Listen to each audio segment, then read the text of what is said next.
India 24/7 लोकतंत्र का चौथा स्तंभ।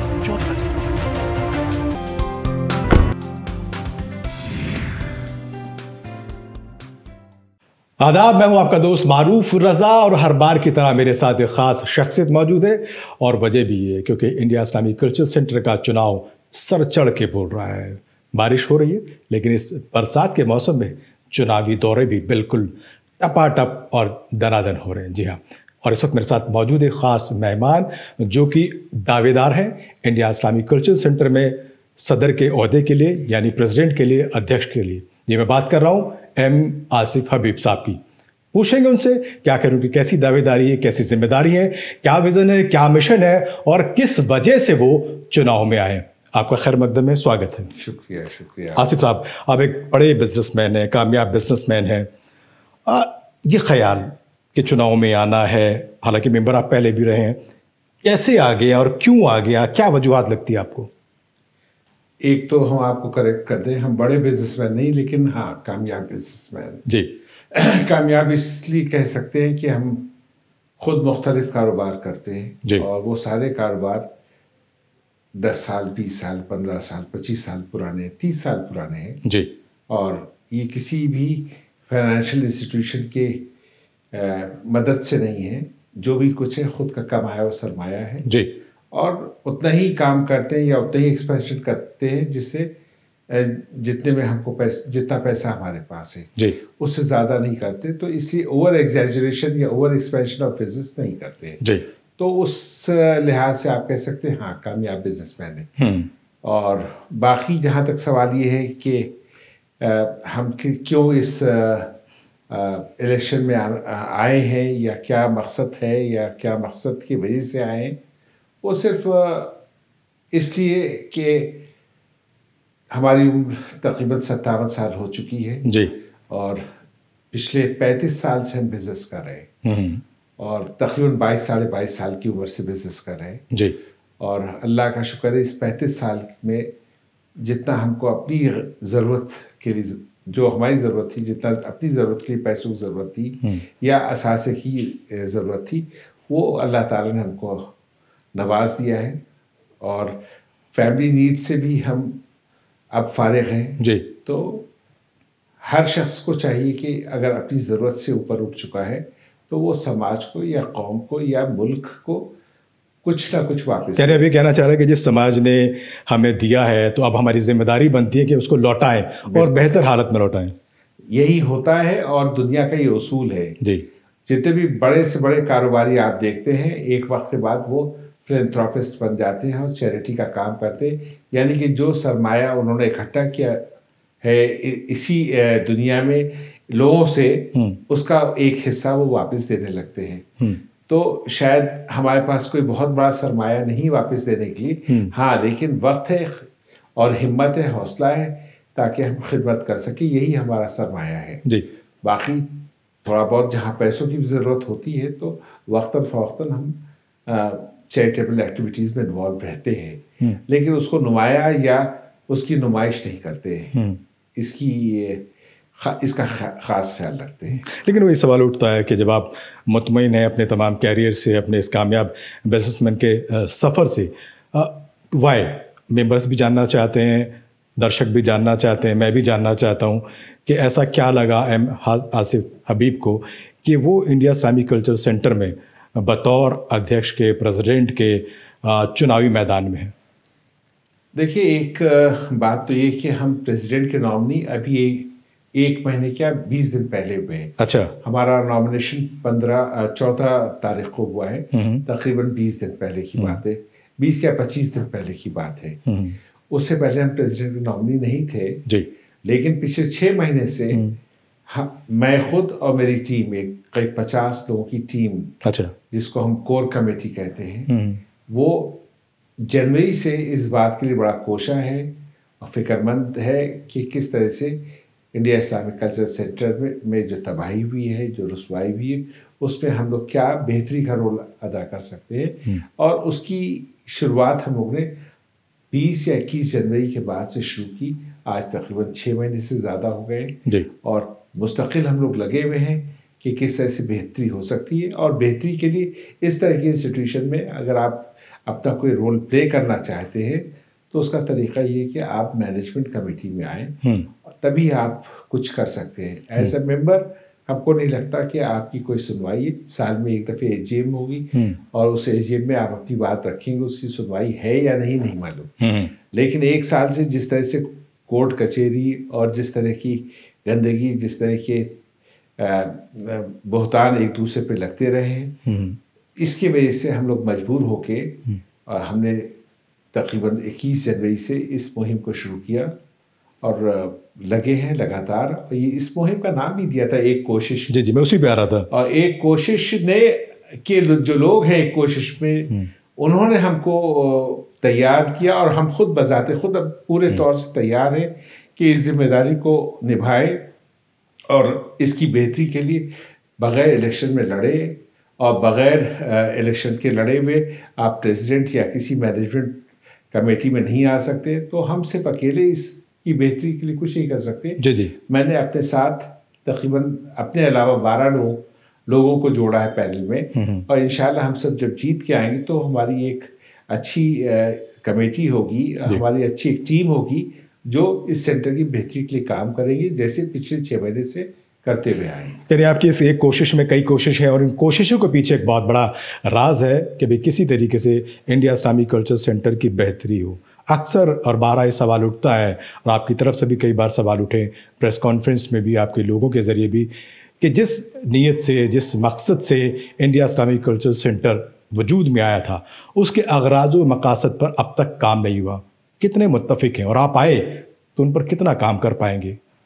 बिल्कुल सही आपने कहा। ये इस सेंटर की जो बानी है वो मुसलमानों के वो शख्सियतें थी जो अपने आप में बहुत ही मारूफ और बहुत ही सलाहियत कुल लोग थे जी। और जब ये सेंटर शुरू हो गया, इसकी बुनियाद पड़ गई और एक तामीरी काम के तौर पे एक बिल्डिंग भी बना दी गई, तो उम्मीद लोग ये कर रहे थे कि जिस मकसद के लिए सेंटर बना, इसका जो अखलास मकासद है उस पर काम होगा। लेकिन उस पर काम पिछले 15 साल 20 साल में नहीं हुआ है, और जिसकी वजह से सब में बड़ी बेचैनी है, और ख़ास तौर से मेम्बरान हज़रात। और मेम्बरान हज़रात के अलावा छोड़ दें, अब तो हम देख रहे हैं कि एक बहुत बड़ी तादाद जो अपने को वेलविशर कहती है इस सेंटर का, जो मेंबर नहीं है, वही परेशान है कि ऐसा सेंटर और इसके ये अगर काम नहीं कर पा रहा है तो क्यों नहीं कर पा रहा है, क्यों नहीं जो लोग इसके ज़िम्मेदार हैं क्यों नहीं कर पाए हैं, क्यों ना हम बदलाव के तौर पे नई टीम को लाएं ताकि इसके बेसिक एम्स एंड ऑब्जेक्टिव्स पे काम कर चुके हैं। और फैक्ट है कि पहली बार इस इलेक्शन में देखा गया है कि हर आदमी अब MOA का नाम लेता है, हर आदमी एम्स ऑब्जेक्टिव्स की बात करता है। 2019 में इलेक्शन हुआ, 2014 में इलेक्शन हुआ, 2009 में इलेक्शन हुआ, कभी MOA या एम्स एंड ऑब्जेक्टिव्स की बात ही नहीं हुई। ये पहली हमारी टीम है जिसने इस बात के लिए मजबूर किया कि अब आज हर कैंडिडेट, प्रेसिडेंशियल कैंडिडेट कहता है कि हाँ हम सेंटर के अगराज़ व मकासद के ऊपर काम करेंगे, इसका वादा करते हैं। लेकिन ये पहली बार है, आप पीछे रिकॉर्ड में जाएं तो हमको नहीं लगता कि कभी इस हद तक बात हुई हो किसी इलेक्शन के मौके पे कि सेंटर अपने अखलास व मकासद में फेल है और आगे काम करने की ज़रूरत है। सवाल ये भी उठता है आसिफ साहब के आप क्योंकि पूरी तरीके से बिज़नेस में इन्वॉल्व हैं, आपने दूसरी खदमात भी समाजी तालीमी फील्ड में दी हैं, लेकिन यहाँ का चुनाव बिल्कुल मुख्तलिफ है, अलग है। आपके सामने जो है एक तरफ एक सियासी पार्टी के बड़े रहनुमा हैं, बड़े नुमाइंदे हैं, वो मुकाबिल हैं, एक रिटायर्ड IRS ऑफिसर हैं, वो मुकाबिल हैं, एक दूसरी तरफ सर्जन है, वो आपके मुकाबिल हैं। क्या लगता है कितना आसान होगा इसको जीतना और किसको आप अपना कंपटीटर मानते हैं? जिन 3 शख्सियतों का आपने जिक्र किया है, तीनों बासलाहियत लोग हैं जी। चाहे वो एक साहब कोई डॉक्टर हैं और शायद मारूफ और मशहूर डॉक्टर हैं, और एक साहब जिनका जिक्र कर रहे हैं जो रिटायर्ड ब्यूरोक्रेट है जी, और एक साहब वो हैं जो एक मशहूर वकील हैं, कामयाब वकील हैं और सियासतदान भी हैं, और सियासतदान कैबिनेट में भी रहे हो। जी जी जी जी। तो ये तीनों शख्सियतें बहुत ही मखसूस हैं। लेकिन सवाल इस बात का है कि पिछले 6 महीने से जब से हम लोग एक्टिव हुए हैं एक कोशिश के नाम से, इसको SGPM में इसको एक फैसला कुन मुकाम तक लाने के लिए ये तीनों लोग कोई वहां पर नहीं शामिल थे जी। न ये तीनों जिनकी बात आप कर रहे हैं, ये SGPM में इन्होंने शायद वोट भी नहीं दिया है। एटलीस्ट 2 लोगों का तो पता ही है, और जो डॉक्टर साहब उनका नहीं मालूम कि उन्होंने वोट दिया था कि नहीं, लेकिन कम से कम जो रिटायर्ड आईएएस हैं, जो ब्यूरोक्रेट है वो, और जो मारूफ वकील या जो पॉलिटिशियन है, इन लोगों ने SGPM में वोट तक भी नहीं दिया था, जबकि इतना बड़ा मसला था जिसकी वजह से आज 1 साल से कोर्ट कचहरी की नौबत आ गई और करोड़ों रुपए खर्च हो गए, लेकिन इन लोगों ने कोई उसमें अपना रोल प्ले नहीं किया। अब अचानक 15 तारीख लास्ट डेट थी नॉमिनेशन की, और शायद क्या जहन में आया और अचानक वो नॉमिनेशन उन्होंने फाइल कर दिया, वो भी प्रेसिडेंशियल कैंडिडेट है जी। तो जाती तौर पे दे आर सक्सेसफुल पीपल, लेकिन इस सेंटर में वो कितना दे पाएंगे वक्त, या क्या कर पाएंगे, उसके बारे में हमको बहुत डाउट है, और बड़ा सवाल हमारे जहन में नहीं है, लोगों के जहन में भी ये सवाल है कि इनके पास देने के लिए है क्या जी। हमको क्या देने के लिए वो लोग देख रहे हैं। 6 महीने से एक बहुत बड़ी टीम लगी हुई है इसकी बेहतरी के लिए, इसको किसी तरह से रिलीफ मिले इस सेंटर को। वो तो सबके नज़र में है कि ये 40, 50, 60 लोग हैं जो इस सेंटर की बेहतरी के लिए 6 महीने से अपनी जाफशानी कर रहे हैं, लेकिन बाकी लोग कहाँ थे 6 महीने में नहीं मालूम। ये एन नॉमिनेशन के मौके पर तशरीफ लाए, खैर मेंबर तो है ही जी। लेकिन सवाल ये भी उठता है, आपने कोर्ट कचहरी का जिक्र किया, वाकई बहुत सुर्खियों में रहा, और जिसकी वजह से ऑब्जर्वर की तैनाती हुई, सब कुछ हुआ, पैसा भी काफ़ी ज़ाया हुआ। किसको और क्यों जिम्मेदार आप मानते हैं? देखिए, इसमें तो सिर्फ लालच जिम्मेदार है, और वो लालच जो है उन्हीं लोगों के बीच में है जो लोग इसमें बरसरे इख्तिदार थे, जो 20 साल से थे, उनके ही बीच की बात है। और कुछ लोगों को ऐसा लगा कि अगर ये SGPM में उम्र की कैद हट जाएगी तो ताउम्र एक जाती फर्द प्रेसिडेंट रहेंगे और उनको मौका नहीं मिल पाएगा। शायद ये बाकी लोगों में ये लालच थी कि ये नहीं हटेंगे तो हम लोग कैसे आगे बढ़ेंगे, जबकि लालच इस बात की होना चाहिए था कि हमको ज़्यादा से ज़्यादा काम करना है, और कौन ज़्यादा से ज़्यादा काम करता है उसकी लालच होना चाहिए थी, ना कि कोई पोजीशन की लालच होना चाहिए थी। तो इनके आपस की लड़ाई की वजह से और आपस के तफरक़ेबाजी की वजह से आज ये सिचुएशन आई, कोर्ट में मसला गया और कोर्ट ने फिर ऑब्जर्वर अपॉइंट कर दिया, और आज ये इलेक्शन अफसोस की बात है कि ऑब्जर्वर करा रहे हैं, क्योंकि हम में से कोई इस लायक नहीं कि इलेक्शन करा सके। आपकी एक नई कोशिश, आपकी एक नई टीम, आपका एक नया चेहरा, आपके नए वादे, नए इरादे, दूसरी तरफ पुरानी टीम, पुराने चेहरे, तजुर्बेकार चेहरे, तो कितना आपको लगता है कि आसान होगा आपको इस इलेक्शन में पार पाना? देखिए, मेरी ज़ाती कोशिश जो है वो ये है कि हम मेंबरान के एतमाद को हासिल करें जी, और हमारे पास कुछ ना तो मेंबर हमसे कोई सवाल कर सकते हैं, क्योंकि हम कभी मैनेजमेंट कमेटी में रहे नहीं जी, मैनेजिंग बॉडी में कभी रहे नहीं जी, लेकिन मेंबरों ने देख लिया कि 6 महीने में ये लोग जिस मेहनत से और बेलौस होके लगे हुए हैं इस सेंटर की बेहतरी के लिए, तो मेंबर ज़रूर बदलाव के नाम पे हमको मौका देंगे, और मेंबर खुद बदलाव चाहते हैं, क्योंकि जो लोग थे वही लोग 3 खाने में, कहीं 4 उसमें से, कहीं 5 उसमें से, और एक ओरिजिनल वही खिमा है।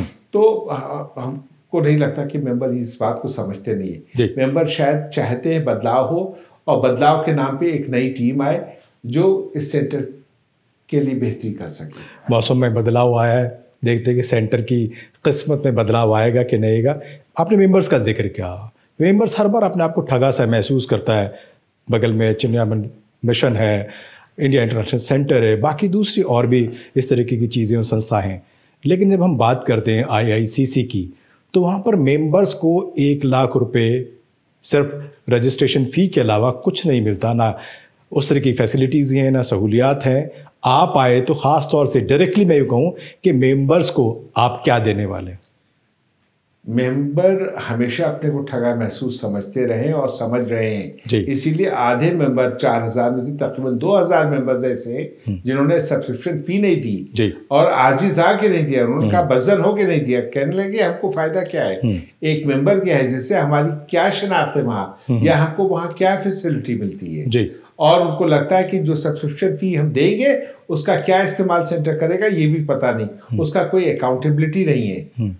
तो बहुत से मेंबर ने ऐसा नहीं कि वो दे नहीं सकते थे, उन्होंने दिया नहीं और चिढ़ के नहीं दिया, क्योंकि उनको ना तो हिसाब का पता है कि क्या हुआ, ये पैसा कहाँ जाएगा, किस फलाह बहबूद के काम में जाएगा, या किस मुल्क के किस डेवलपमेंट के काम में जाएगा, या मुसलमान के या कौम के किस काम में जाएगा।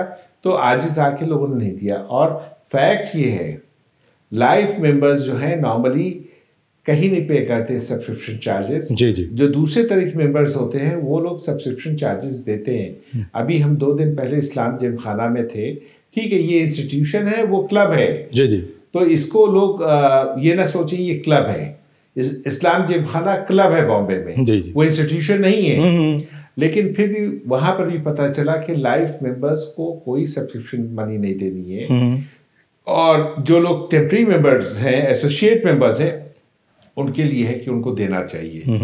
तो पहली बात तो हमारे मेंबरान हजरात ये समझ लें कि ये क्लब नहीं है, ये इंस्टीट्यूशन है, और ये इंस्टीट्यूशन आपके बेहतरी के लिए, आपकी कौम की बेहतरी के लिए, मुसलमानों की बेहतरी के लिए है, और गैर मजहब के साथ डायलॉग इनिशिएट करने के लिए है, और अपने कल्चरल वैल्यूज़ को उन तक पहुंचाने के लिए है ये सेंटर। तो इसका काम जो है एक क्लब के हैसियत से नहीं होना चाहिए, इसका काम एक ऑब्जेक्टिव के हैसियत से होना चाहिए कि एक उद्देश्य इसका ये है।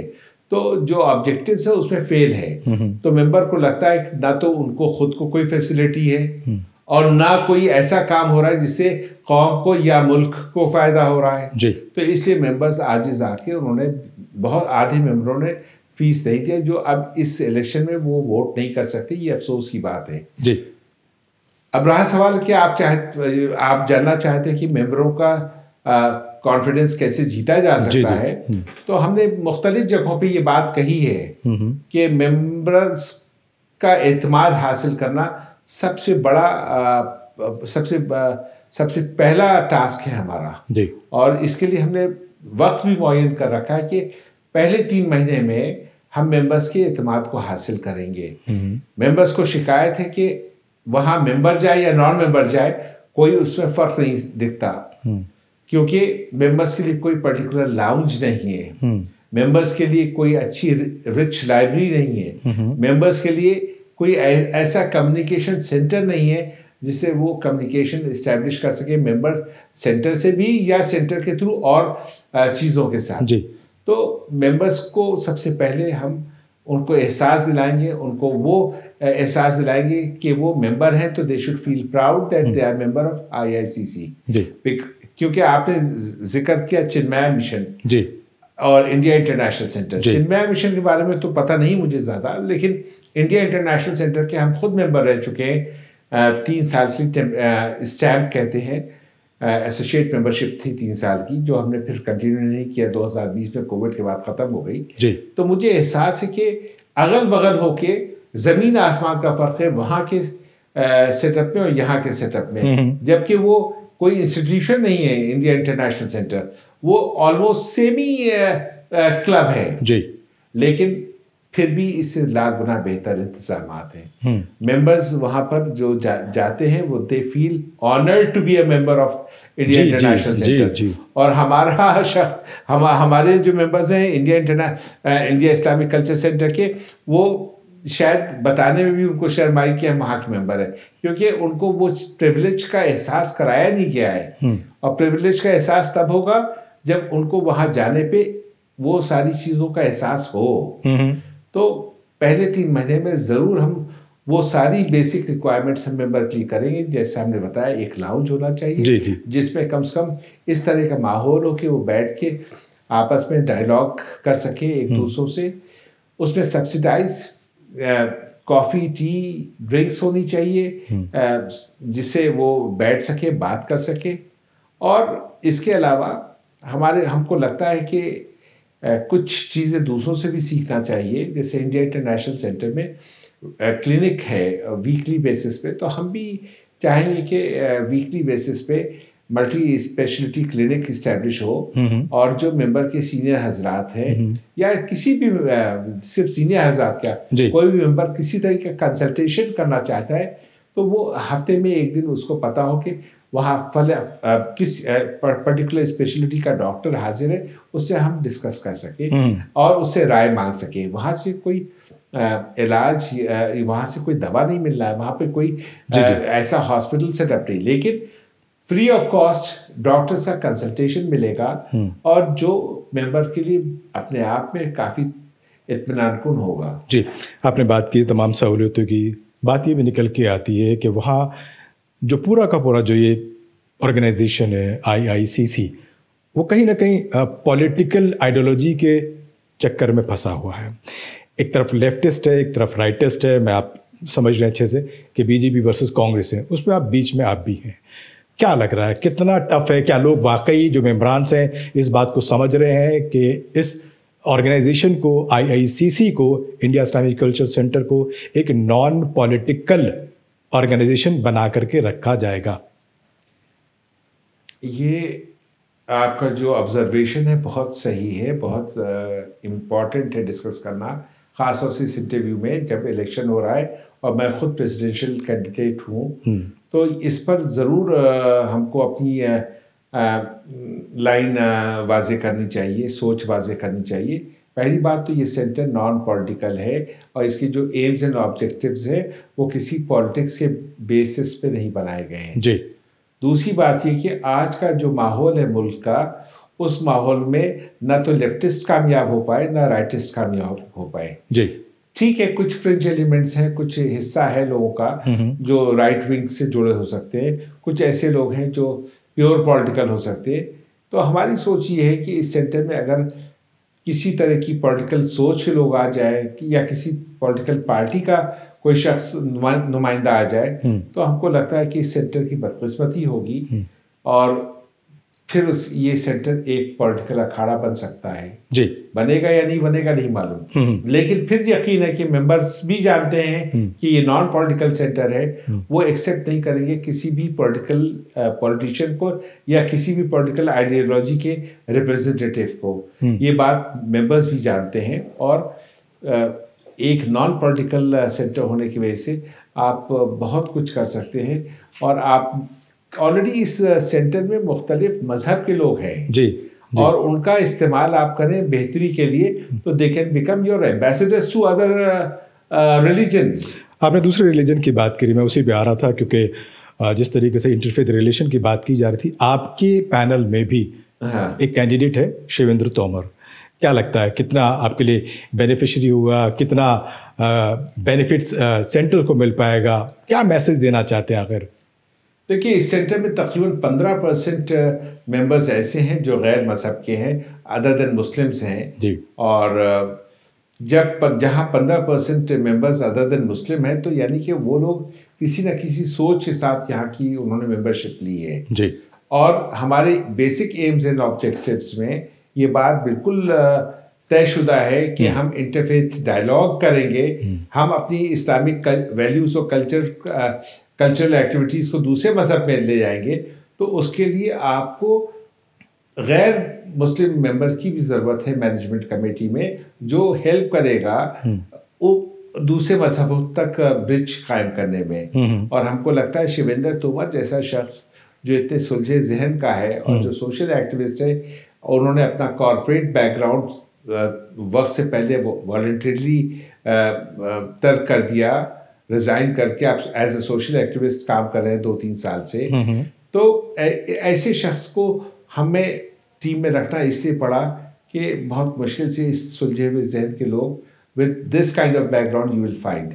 तो Shivendra Tomar is an asset for our team, ये हमारी सोच है और इंशाअल्लाह ताला आपको लगेगा कि ये पूरे रथ के लिए एक संजय का काम कर रहे हैं। हाँ, एक सारथी के तौर पे चलेंगे हम लोग के और ये हम सबको एक ब्रिज के तौर पे काम करेंगे, क्योंकि हमको दूसरे मजहब के बारे में ज़्यादा नहीं पता, उनकी सोच के बारे में, तो ये एक ब्रिजिंग करेंगे उनकी दूसरे मजहब को भी समझने में, क्योंकि इस्लाम जो है वो सिर्फ मुसलमानों के लिए महदूद नहीं रखने की चीज़ है। इस्लामिक वैल्यूज हमको दूसरे मजहब तक भी पहुंचाना है।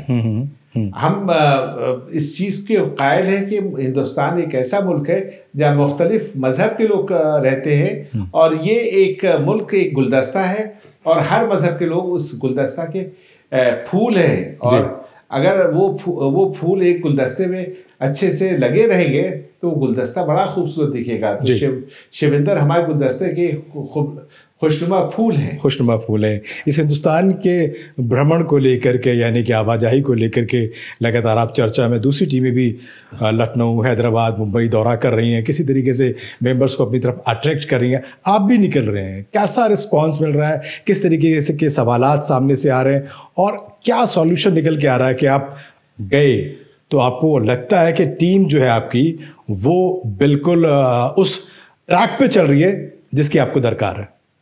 जहां जहां जा रहे हैं लोग सिर्फ फिक्रमंद दिख रहे हैं। अच्छा। लोगों को फिक्र इस बात की है कि ये सेंटर बेहतर बन पाएगा कि नहीं बन पाएगा, और हम लोगों से जबरदस्ती कहते हैं कि आपके जहन में जो सवालात हो, जो उलझन हो इस सेंटर को लेके, आप हमारे सामने रखें, ताकि हम अपने जवाबात आपके सामने रखें, ताकि आपका एतमाद हमको हासिल हो सके। और फैक्ट ये है कि लोग बदलाव चाहते हैं, क्योंकि लोग बज़न हो गए हैं वक्ती हालात को देख के। जिस तरह से सेंटर के 1 साल से हालात हैं, ये तो बहुत ही तकलीफ दे है, और इसके लिए लोग बहुत फिक्र कर रहे हैं। और जहाँ जहाँ जाते हैं लोग यही पूछते हैं, आप ये बताइए आगे क्या करेंगे, हम आपसे पीछे का हिसाब नहीं मांग रहे हैं, आगे आप क्या करेंगे। तो हमको बताने में आसानी होती है, और हमारे जो अज़ाइम हैं, जो ऑब्जेक्टिव्स हैं, वो सारे उन पर मुनहसर करते हैं या उस पर बेस्ड है जिसके लिए सेंटर बना है। जी। तो इंशाल्लाह ये मेंबर्स की एतमाद हासिल जब होगी तो हम लोग जीतेंगे और सेंटर की बेहतरी के लिए काम भी करेंगे। बहुत अच्छी बात है। लेकिन एक कहीं ना कहीं एक सवाल और रह गया कि आपने पिछले दिनों एक इंडिया इंटरनेशनल सेंटर में प्रेस कॉन्फ्रेंस की, और उस भरे पूरे हॉल में आपने अनाउंसमेंट की कि आप आए तो आप इंडिया इस्लामिक कल्चर सेंटर के 5 नए सेंटर्स खोलेंगे, और वो भी तयशुदा वक्त में खोलेंगे।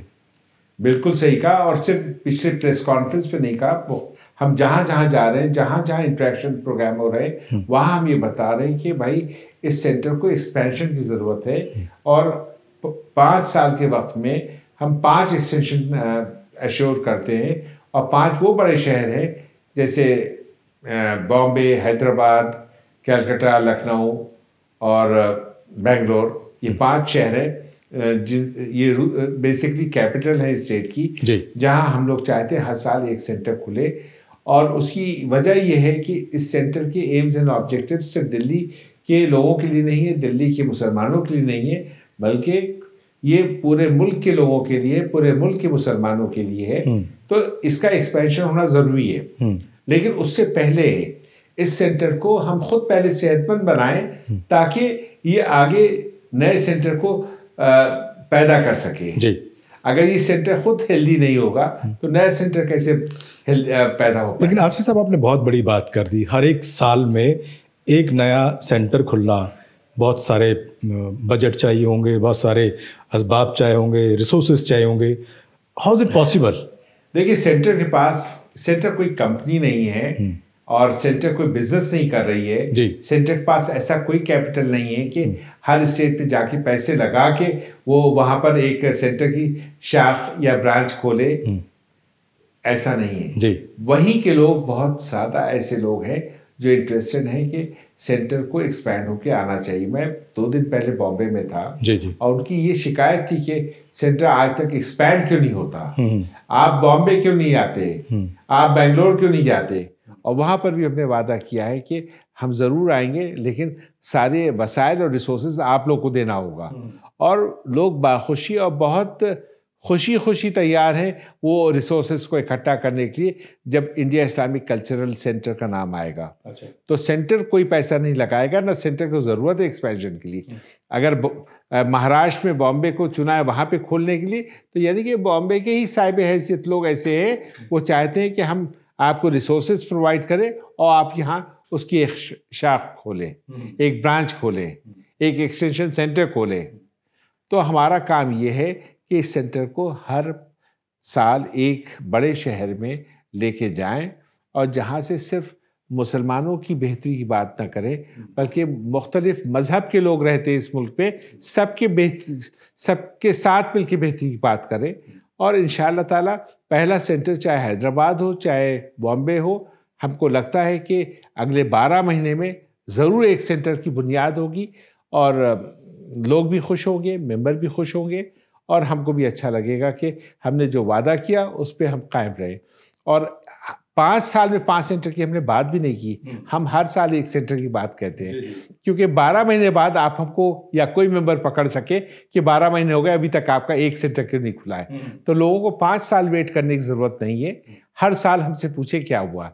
और सिर्फ सेंटर खोलना ही इसका ऑब्जेक्टिव नहीं है, बल्कि जिस चीज़ के लिए बना है उसके ऊपर काम करना बहुत ज़रूरी है। और हमने अपना विजन डॉक्यूमेंट प्रिंट करके सारे मेंबर्स को भेज दिया है ताकि उनको पता हो कि हमारे जहन में सेंटर को लेके क्या है, क्या करना चाहते हैं, ताकि उनके पास एक सवाल हो कि वो हमको अकाउंटेबल बनाए कि आपने ये वादे किए थे, आपने ज़बानी नहीं कहा था, लिख के आपने कहा था।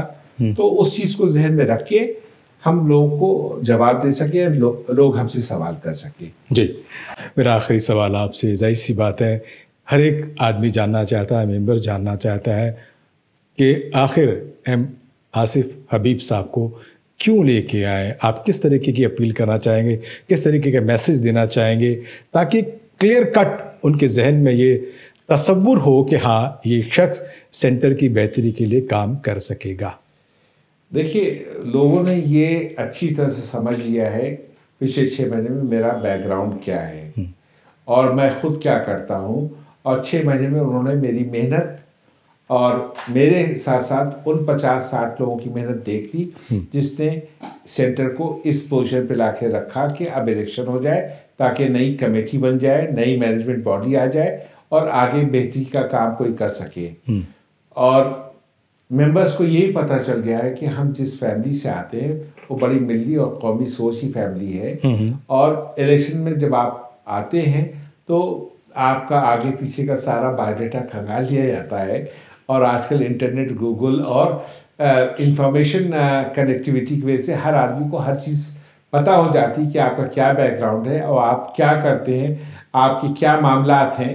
तो अल्लाह का शुक्र ये है कि हमारे साथ मेंबर्स को एतमाद करना मुश्किल इसलिए नहीं होगा कि हमने जिस फैमिली को हम रिप्रेजेंट करते हैं या जो हमारे वालिदैन हैं वो प्रूवन हैं और वो लीगेसी हम कैरी ओवर कर रहे हैं। जैसे वो भी कम्युनिटी लीडर थे और कौम के लिए जाने जाते थे, उस लीगेसी को हम भी कर रहे हैं, आगे ले जाना चाह रहे हैं। अगर मौका मिला तो हम भी वही काम करेंगे जिससे ये लगे कि जो हमको मिला था असासे के तौर पे उसको हमने आगे बढ़ा दिया है। जी जी, बहुत शुक्रिया आपको, आपने वक्त दिया और बड़ी बेबाकी से मेरे तमाम सवालों के जवाब दिए। बहुत शुक्रिया आसिफ साहब, आपका भी बहुत बहुत शुक्रिया। जी, तो ये थे एम आसिफ हबीब साहब जो कि प्रेसिडेंट के लिए IICC इलेक्शन में खड़े हैं और उनको बहुत सारी उम्मीदें हैं, बहुत सारे उनके वादे भी हैं, दावे भी हैं। वो कहते हैं उनकी एक मजबूत टीम है, गुलदस्ता है। अब देखते हैं कि हबीब साहब मेंबर्स के लिए कितने हबीब और महबूब बन पाते हैं, क्योंकि इलेक्शन में अभी थोड़ी सी देरी है। अगस्त के महीने में ये चुनाव होगा, तब तक किस करवट बैठेगा आप भी इंतज़ार करिए, मैं भी इंतज़ार करता हूँ। हबीब साहब की यानी आसिफ हबीब साहब की एक कोशिश है, लेकिन मैं मानता हूँ और ये उम्मीद रखता हूँ कि इंडिया इस्लामिक कल्चरल सेंटर के मेंबरान भी एक अच्छी और एक बेहतर कोशिश करेंगे ताकि एक बेहतर और रोशन इमारत ही नहीं बल्कि सेंटर भी बन सके जो सबकी फलाह बहबूदी के लिए मिलकर काम कर सके। फिलहाल मुझे और मेरी पूरी टीम को दीजिए इजाज़त। बहुत शुक्रिया।